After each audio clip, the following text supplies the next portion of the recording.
Hello. It's me, Emily Elias. I'm not continuing that theme.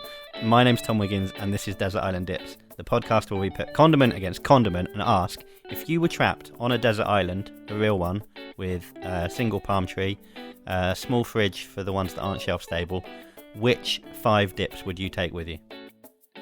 That is exactly what our show is. I wasn't asking you to answer it straight away, by the way. I thought it looked a little bit like you thought I was expecting you to give me the answer. But we know the answer, don't we? We know the only answer right now. The top 5: ketchup, brown sauce, English mustard, ajika, sriracha. They're on the island. Do you know what I was thinking the other day? What? Do you know sometimes we feel like that we need to change it? Yeah. I'm not sure that the listeners feel like that. Really? Yeah. Listeners, let us know how you feel. I don't think that they tune in for us to just like change it willy-nilly every week, because that would negate suggest the purpose of this podcast. Yeah. Or we had some sort of ranking system that we were working towards, and we it would saved the suggest, best for last, even though we're nowhere near the end. It would suggest that we were like just easily swayed to just put new stuff on there just because we just talked about it, and that's not what we're about, is it? No, we're only putting the best on there. We're real, as J-Lo once said. That's real. Real, isn't it? That Jennifer Lopez song. It's not my top Jennifer Lopez song. It's a good one. Jenny from the Block, I think. I like that music video because it's a reminder of that time she dated Ben Affleck and what a whirlwind romance Bennifer was. Bennifer? Do you remember that? No, I don't know. Oh. How long ago are we talking? I don't know. Do I look like some form of Spotify playlist? I mean, what? No. Hey, you clicked on this episode, so you already know that it's going to be about oyster sauce, as I'm calling it, the brown big shot. Oh. I don't know how I feel about that. Does it deserve that name, or are we going to find out? Yeah, I think in the next 25 to half an hour minutes. That doesn't make sense. 25 to half an hour minutes, yes. I think we'll come to some form of consensus over our feelings of whether or not it's earned the title of the brown big shot. Yep. So, okay. Do you know what oyster sauce is? Oh, I guess it's got oysters in it, but apart from that, no. Yes, it does have oysters in it. It is a... Mashed up? No. No? It is a mixture of... Just the juice that comes out? Yep. Oh, mate. Boiled oysters, oyster juices, kind of cooked down with some salt, some sugar, some soy sauce, and some cornstarch to thicken it up. Okay, yeah. So it seems fairly simple, like as far as like flavor sauces go. Yeah, okay, like simple in that sense. Because I was going to say making it's like 4 or 5 ingredients, right? But I feel like making something out of oysters is not a particularly simple thing to make it out of. Is that just because you've seen a lot of cooking shows and you're like, no, I don't watch them. Oh, it looks intimidating to open an oyster, to shuck an oyster. I just don't really know how you get them. Well, friend, I'm going to tell you. Okay, good. Boy, am I going to tell you. And I feel like, disclaimer, before we get like too far down this oyster sauce path, there are 2 different types of oyster sauces. If you were a sort of culinary gourmand, you might be thinking, oh, are you talking about... What are we talking about here? Come on. Yes. Are you talking about the 19th century French cookbook inspired recipe where it's basically like a sauce beurre blanc with oysters and milk and butter and... No. I'd feel like a mug if I was sitting here listening to you thinking that that's the one you were talking about. Don't be a jerk. It is clearly the one that you get at a cheap Chinese takeaway. Anyone listening to this that thought it was that one, can you stop listening right now? Because I mean, you do need educating, but I think you're beyond help. Yeah. Know what you're here for listening. Know your place. Yeah. So we're talking about the plasticky sauce that comes in the bottle. So I did a lot of deep research into this. Okay. And there are... Took a deep dive. Deep dive. There are some very surprising twists and turns to this story. So just like... Strap in. Buckle up for an adventure in storytelling. So let's head back to China. Okay. Were we there? It's 1868. Okay. Oh, that's not long ago. Yeah. In the Guangdong province. Okay. I'm going to take your pronunciation at face value. I don't. Yeah. Hey guys, what have we learned? Pronunciation, not my forte. So we're going to hang out with this guy named Lee Kum Kee. He was born in... You do pick a lot of episodes, a lot of sources with difficult to pronounce names in, though. I will say that. Yeah, I do. I think you're drawn to it for some reason. Sorry for the digression. We're at 1868. We're in China. Lee Kum Kee has just been born into a farming family, and he's living his life up. But sadly, well, straight away. Yeah, just like Straight out of the womb, living his life. I'm living my life, and I'm gonna have a heck of a time. Clear some space, Mum and Dad. I'm gonna live my life right away. Well, first of all, the dad did clear some space because he died. That's very sad. Very early on. Blimey. Sorry. I don't know why I find that so funny. That is so his mom is supporting them, running the farm, and it's tough. So in his teens, he leaves, has to go to the nearby city or village called Nanshui, which borders the much larger city of Macau. In search of work? In search of work. Oh, it's a tale as old as time. Yeah. So he gets there and he starts this really small restaurant. And his neighbors are like, hey, there's tons of local fish farmers who have oysters. That's kind of what this region is known for. Why don't you start a restaurant that sells oysters? It sounds to me like everything's been put on a plate for him. So I didn't mean that pun. So he's working one day. He's cooking his oysters in his tea house. And then he kind of gets busy. And it's like he's backed up and he forgets that he's got some oysters cooking in a wok. And it starts a bit of a fire. Is it an accidental invention? It is an accidental invention. It's more like a discovery. So he goes back and he sees that his like pot has got this thick layer of like dark brown paste kind of on the wok, and he like tastes it and he's like, whoa. I love it when people do stuff like this. It's brilliant. Oh, we've had an accident. I better taste it. He's like, I've reduced these oysters to like oblivion and it tastes nice. And that is how oyster sauce was created. Every time there's an industrial accident, the people involved should taste whatever liquids there are. Just in case. Just in case it tastes delicious. Because so many, I say so many. This one, and was it one of the vinegars or... I think it was vinegar. Yeah. Vinegar was discovered by accident because they just left some wine in a barrel for too long, didn't they? Oh, why don't we taste it? And the Worcester sauce, I think that was an accidental one as well. Was it? I don't think it was. Something else was. Anyway, so Lee has like accidentally invented the world's first oyster sauce, and he spends his evenings like refining it and selling it, and he becomes really popular all over the district for this sauce, and like people start like, kind of pilfering the idea and stealing his recipe, but he's still like number one guy for it. So in 1888, so he would have been 20 years old, he puts his name above the shop where he's working, and he drops his last name, so he doesn't go with, or his like middle name. I guess I'm not really sure where it is. The naming conventions are different. So he drops the name. Part of the name. Yeah, so he drops part of the name and he calls it Lee Kum Kee. Okay. So that is now what people start calling him. Yeah. And that's like that is how he's known. So things are going really great. 1902, another disaster hits. Does he taste it? No, it's actually a really sad one. Oh, right. This is going to seem an incredibly poor taste. I take that back. There's a massive fire that's burning down the town, and it burns down the shop and his home. And Lee and his wife, they're able to like rescue their 5 children and get out into the street, and they watch their home burn and their restaurant burn, their livelihood just like disappear. So clearly devastated. And he's got 5 kids to provide for. So this means, he had to make a really tough decision in the face of like this trauma, and they decide to move to the larger city of Macau.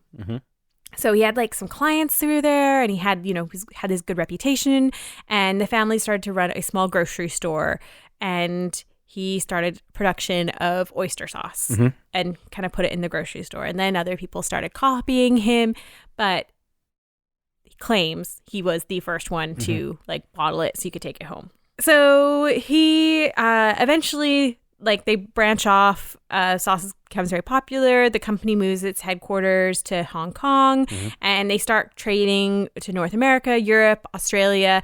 And in the 1920s, they're doing really well.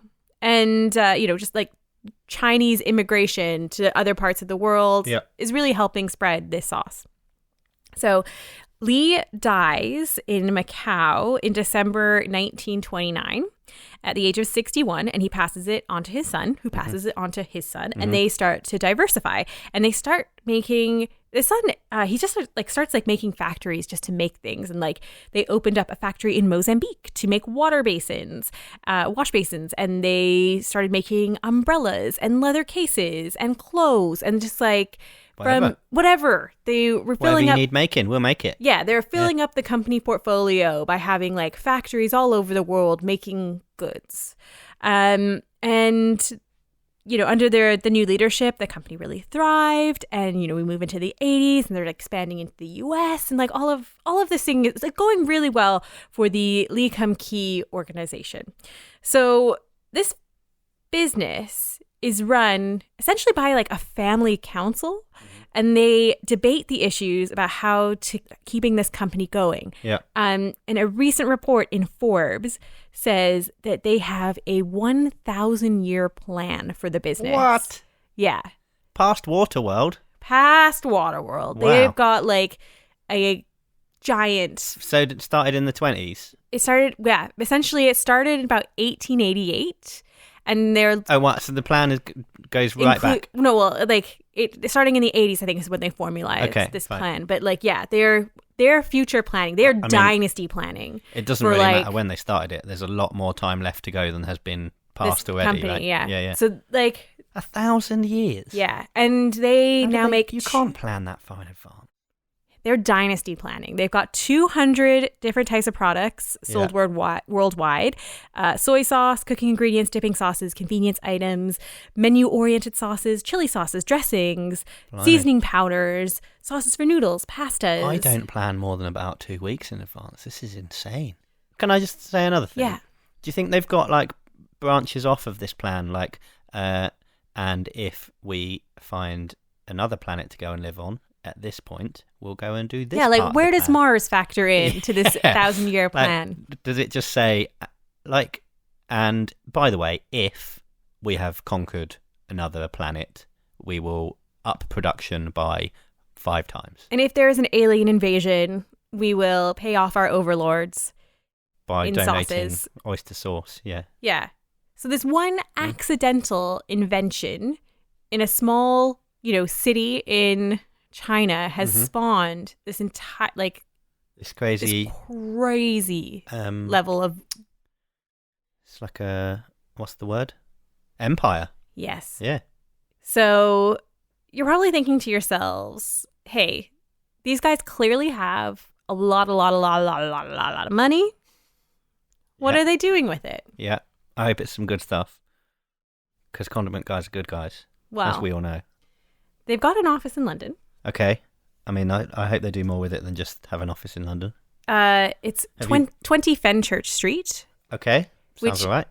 You may not know as the walkie-talkie. Oh, is it? They bought the walkie-talkie in 2017 for a record £1.3 billion.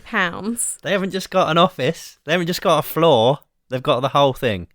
Which is a record-breaking transaction for a single building in the UK. Yeah. And they also own another massive tower or complex in Canary Wharf. Okay. And there's rumblings. Or there was one article that was speculating around the time that they were buying the walkie-talkie. So I'm not sure if this is still in their future or whatever. Or if it's they bought the walkie-talkie instead. Don't know if it's on the 1,000-year plan. Yeah.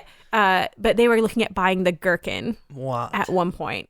I mean, I would say that the gherkin would have made more sense just because of its links to its culinary links. And the company itself is Lee Kum Kee, and I cannot say that apparently in America it's the brand identified for oyster sauce and for a lot of Asian sauces, but I don't feel like I'm particularly familiar with it. No. So I figured if these guys are as mega as they appear to be, there might be a royal seal of what you mean stamp, royal warrant. When there's on HP sauce. Yeah, from the English royal. Well, that's what I figured. So family? I did some digging and I looked up the royal warrant holders, And they do not have it. Sharwood's has it. Oh, okay. Well, Charlotte's is good. And the other thing that I found very interesting as I was scrolling through the list of royal warrants, Eventaloo has the royal warrant for portable toilets. Is that the company that makes Portaloos? Yes. Because Portaloo is a brand. It's not a generic name. If you write Portaloos, you must mean Portaloos. Otherwise, they phone you up and tell you to change it. Eventaloo apparently has the portable royal... toilet is the generic Portable term. Toilet has the royal warrant. I don't That's know. fine. They can say Portaloo if they're the Portaloo people. I don't know. But it's just like, I think it's fascinating, the idea. It's like, big, isn't it? the Queen has a Wedgwood toilet for... What does that mean? Like, Wedgwood china. Oh, okay. Her porcelain toilet is made of Wedgwood. I'm more into Royal Dalton and Armitage Shanks, to be honest with you. I once came up with a euphemism. I'm not going to challenge you on that. I once came up with a euphemism for having a poo. It was writing a brown letter to Armitage Shanks. I've heard John Lyon say that. Did that come from you? That's me. Wow. It's one of my proudest achievements, and I tried to use it in a magazine once, and they took it out. Shocking. It wasn't suitable. I don't think Eventaloo is the owner of or inventor of Portaloos. I think they are a specific company. Anyway, so do you remember back in 2013 when the walkie-talkie was like melting cars and stuff because of the curve on the building? It was like acting as a reflector. Yeah. And they're like, now if you go down there now, they have like... They got special things. They've painted sort of like a no parking. Don't park here or your car will get melted. Sort of like zone. And there was like a City AM reporter, and they went out with like a frying pan and they like put an egg on it and they cook the egg. Classic. It's how hot is it? You could fry an egg. You could fry an egg on it. Conspiracy that the Oyster Sauce company bought a building that can heat a wok. Oh, that would be lovely if that was true. If that was why they did it, that is amazing. That would be very convenient. I would give them so many props if that was what they were doing when they bought that. And that's why they went no to the gherkin. We'll have this one because you can't fry an egg off the gherkin. No. Can I ask you a question while we're talking about the gherkin? Yeah, sure. If the gherkin, the building, was made of gherkin, how much of it do you think you could eat? None of it. None? Well, I don't think I could put a dent in it. Like, I think you could. You've got a long time. Like, how long? A year. How many gherkins could I eat in a year? Is that the real question? It's sort of the question, but it's more, you got to consider the structural integrity of the gherkin at the same time. Okay, is it like I'm force-feeding myself this because I'm trying to prove a point, or is it just like I will casually eat a gherkin when I feel like it? No, what we're going to do, we're changing it. In a year, could you, if the gherkin was made of gherkin, could you eat enough of it to cause enough structural damage that it would collapse? Number one, I think I'd be very strategic about it, and I would start eating from the inside out. Of course, yeah. I think I could probably get, if I was eating like around the elevator shafts. What are they? I probably could get elevator shafts now because they're made of gherkin. Four floors deep in a year. I think I could. I mean, I really don't know. I don't think I could eat the whole thing. I think that would be outrageous. I'm surprised that you'd want to start in the middle. Yeah, because it would like take out in the middle of a massive gherkin. But it's like, is it made of smaller individual gherkins, or it's like one large? It's as if someone has invented a massive gherkin and then carved the building out of it. Well, now I have to rethink my entire answer. I guess I would start at the bottom and try to eat it like a beaver and go in from each side. I would ask the gherkin architect for the blueprints, work out which bits were the load-bearing gherkin. Yeah. And then I'd go there and start eating that. And in a year, I reckon I could get it down. I don't think I could do it in a year. Oh, mate, I'd do it. Not speaking about gherkins. Yeah, where are we up to? Let's talk about Harvard. Okay. Yeah. I don't know why I said it like that. That was a weird accent, yeah. Are you familiar with Harvard? The university? It's a large university. Yeah, it's Ivy League, right? Oh, you betcha. Number one. Yeah. Is it number one? I didn't know they ranked them.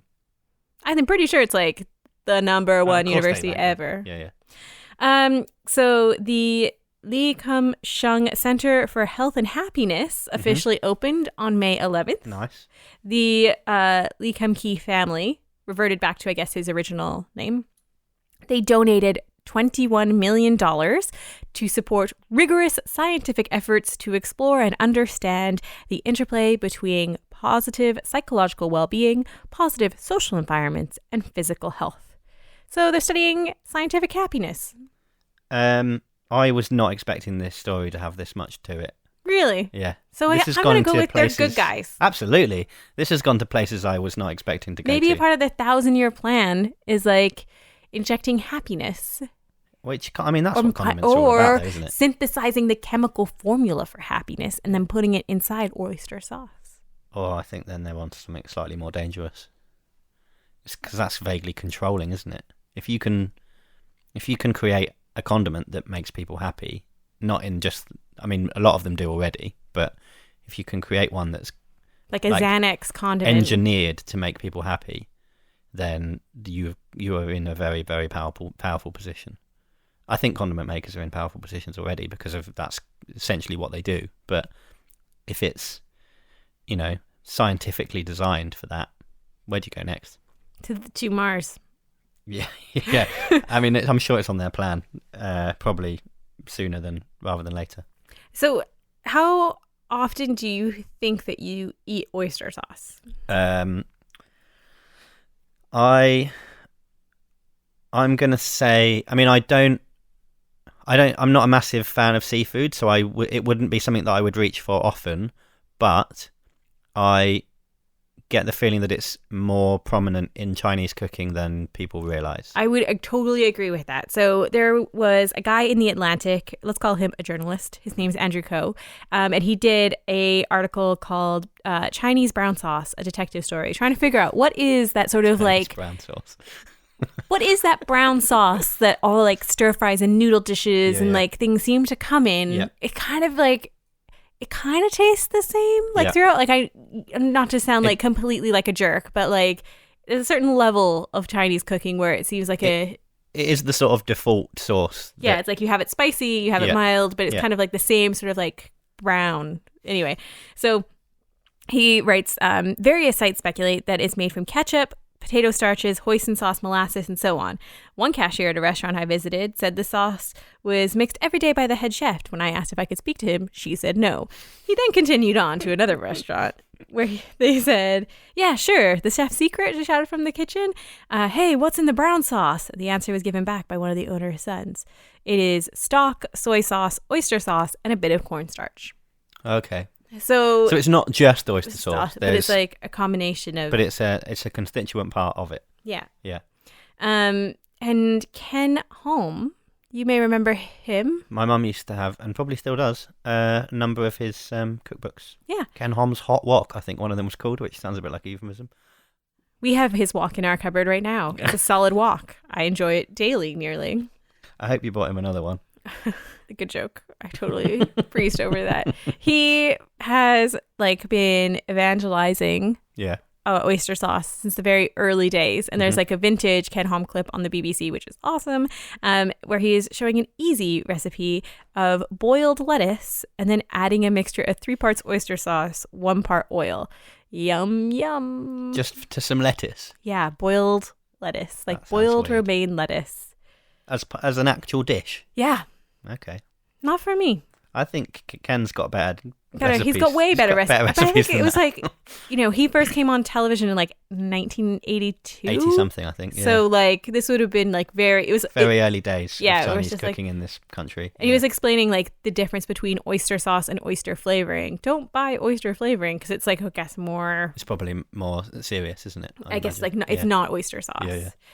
Ken Hom he's a good guy, I think. Generally, I like Ken Hom. He's not. It doesn't seem as as much as in the public eye as he used to be. He doesn't have to be. He's probably just caning it off of the woks and having a lovely life. He's just bathing in money and woks, I suppose, isn't he? I have a very weird relationship with oyster sauce. Okay. Because it's fun to talk about your allergies on a podcast. I'm allergic to shellfish, and so that's not a great idea then. But my allergy isn't severe enough. Okay. That because oyster sauce doesn't have a very strong there's not that much oyster in it. Yeah. That I definitely kind of feel my throat get a bit claggy. Okay. But it's if I eat a shrimp, I'll die. My throat will close up and I will die. So finding that middle ground is quite important. So on the spectrum of things, it's I eat oyster sauce, but I don't feel great. Mm. I don't know. I'm not a doctor, but I tend to try to stay away from it. If you think about it like this, like alcohol is essentially a poison, right? And by drinking it and accepting that you're going to have a hangover the next day because of the withdrawal, you're sort of poisoning yourself, but you're doing it because you're okay with the results, because you enjoy the sensation.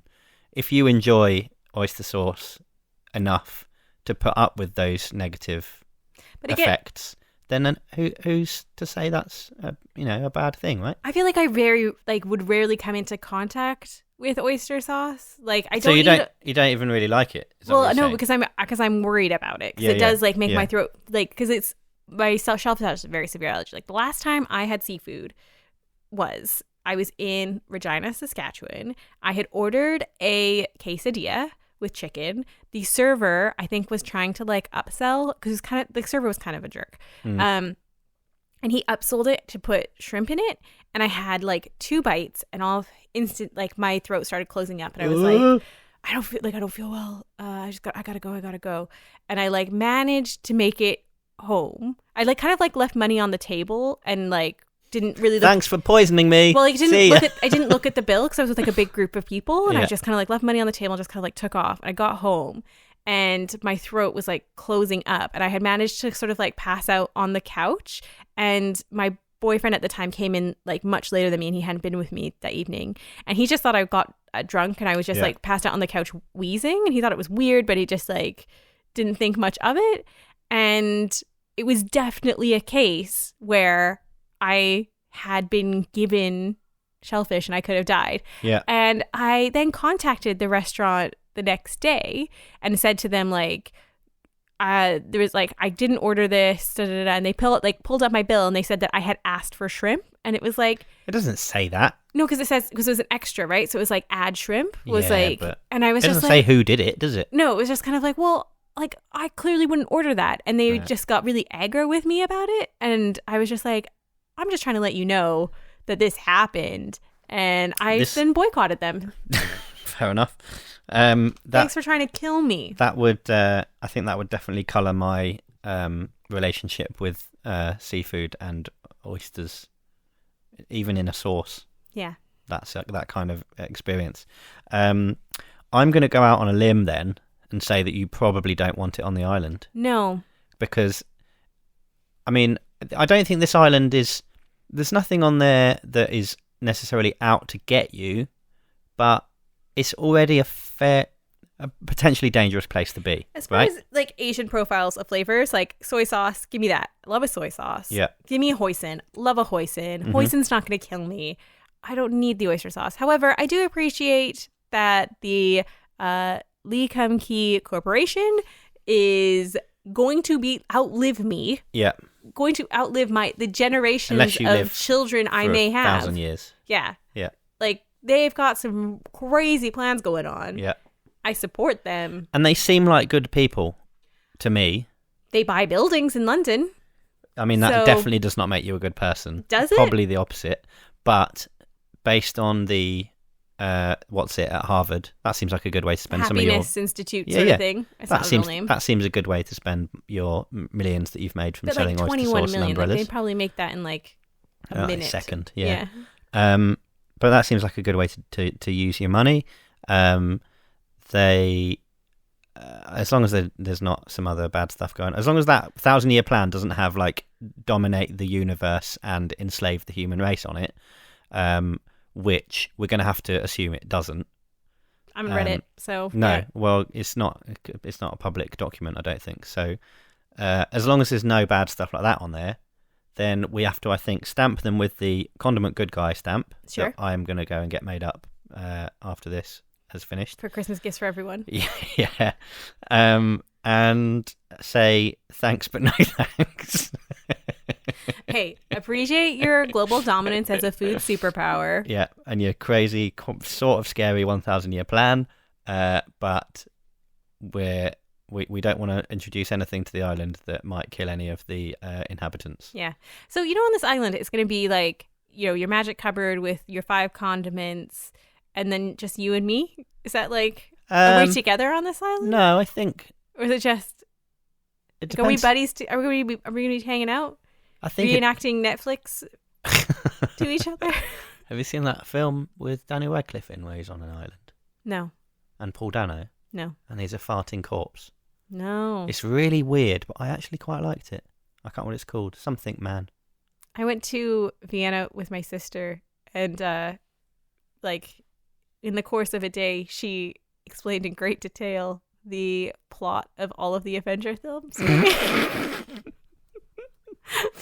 Like, That would spoil it from to me. because I was like, I was never gonna see them, so it's just like, yeah, no, go from the beginning, just do it. And she, like, incredible detail. There's so much backstory that you'd need to get through. Yeah, like she was like open screen white, like step by step, and I was like, yeah, that's how I like. That was a flash to me of like, this is how I imagine the island's gonna be. Like, we're just like reenacting all of the Marvel films we can remember to each other as we wait for eat our condiments. It's called Swiss Army Man. Okay. I actually quite liked it. It's just silly.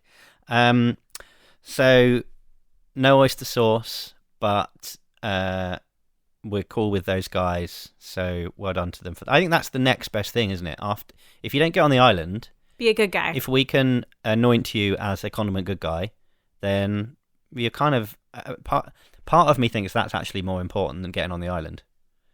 And the more I say it, the more important I More think that actually is. convincing. Yeah, the more you convince yourself of it. So I would be happy with that if I were them. We'll go down the walkie-talkie. Yeah. And we'll let them know. Should go to the Sky Garden. We could take them a Is that there? Yes, that was at the- that's theirs. Okay. We could make up a certificate, couldn't we? Condiment Good Guy, 2018. And just send it to 20 Fenchurch Street and see who deals with it. see. And ask them about whether we can go in and try and eat the gherkin. Oh no, that's a different building. Thanks very much for listening, everyone.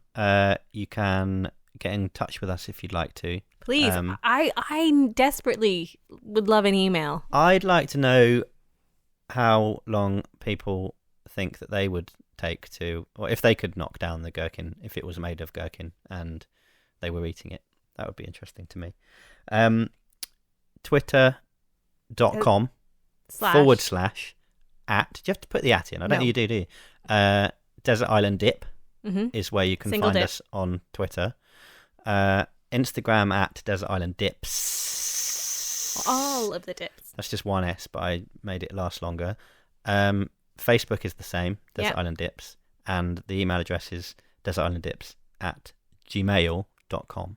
Where I look forward to reading your whimsy. Everything. Yeah.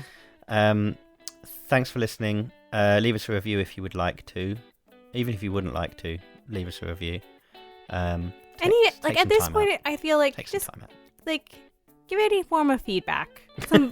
Any form, even if it's a dance. Yeah. Smoke. If it's a dance. Signal. Whoa. A song. Oh, I'd take a song. I'd take anything. I think maybe we're asking more. I take anything that's more than like 2 words of "you suck." Just a review. A written review is probably less effort than a song. Or probably. Or like a jazz hand routine. Like send us a video of you doing some jazz hands. Specific. Some wiggly motion, fingers. Yeah. Can jazz you do a handing. review like that? Jazz hands. How energetic your jazz hands are. Sad jazz hands. Happy jazz hands. Our podcast. Beyonce jazz hands. Didn't even know that was an option. It is now. Sounds more like Tina Turner. Oh dear. Thanks for listening. Goodbye, everybody. Goodbye. Bye.